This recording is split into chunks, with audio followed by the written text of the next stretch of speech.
அனைவருக்கு வணக்கம். ஐயனார் துணை நியூபிரமும் சோழன்கிட்ட ஒரு சூப்பரான ஒரு ஐடியா இருக்கு. அந்த கல்யாண மாப்பிள்ளை யாருங்கிறத பார்த்தே ஆகணுன்றாங்க. ஆனா நிலா என்ன சொல்லுவாங்கன்னா, வேண்டாம் அந்த வேலை நம்மளுக்கு எதுக்குன்றாங்க. அவங்க எப்படியும் ஒண்ணு போய்க்கிட்டு போட்டும். நீங்க போயிட்டு தேவையில்லாத பிரச்சனைகள பண்ணக்கூடாதுன்றாங்க. இல்லங்க அந்த மாப்பிள்ளை யாருன்னு பார்க்கணும். ஏன்னா அந்த மாப்பிள்ளையால தானே ஏன்னு ரிஜெக்ட் பண்றாங்க. அது பார்க்காம விட மாட்டேன். உடனே நிலா நான் சொன்னா கேட்க மாட்டேங்க. ஏங்க நீங்க தான் என்கிட்ட பேச மாட்டீங்க, செய்ய மாட்டீங்கன்னு சொன்னீங்களா? அப்புறம் எதுக்குங்க நான் இதை செய்யக்கூடாது அதை செய்யக்கூடாதுன்றீங்க. கண்டிப்பாக நான் நினச்சது மட்டும்தான் நடக்கும் அப்படின்ட்டுலாம் சொல்லிட்டு இருக்காங்க. அதை கேட்டுட்டு நான் என்ன சொன்னாலும் கேட்க மாட்டீங்க அப்புறம் என்ன பண்ணுறது அப்படின்னுவாங்க. நான் கேட்க மாட்டேன் தான் அப்படின்னு சொல்லிட்டு இருக்காங்க. அதுக்கப்புறமா மாஸ்கை போட்டுட்டு யாருக்குமே தெரியாது அந்த கல்யாண வீட்டுக்குள்ளார போகிறாங்க.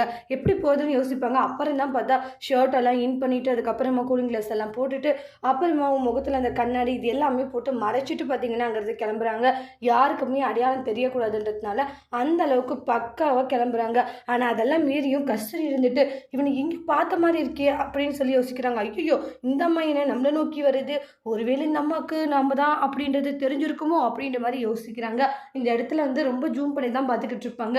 இந்த மாப்பிள்ளையை பார்த்துட்டோம் அப்படின்னுவாங்க. உடனே கஸ்தூரி நம்மக்கிட்ட வராங்கன்னு நினைப்பாங்க. அப்புறமா பார்த்து அவங்க கிட்ட தான் வருவாங்க. நீ யார்ப்பா இங்கே எதுக்கு வந்திருக்க அப்படின்றாங்க. உன்னை பார்த்த மாதிரி இல்லை கண்ணாடி மாஸ்கெல்லாம் கழட்டு அப்படின்றாங்க. அந்த இடத்துல சோழன் ஷாக் ஆகுறாங்க. சோழன் மாட்டிப்பாங்களா நெக்ஸ்ட் வீடியோவில் பார்க்கலாம். Thank you.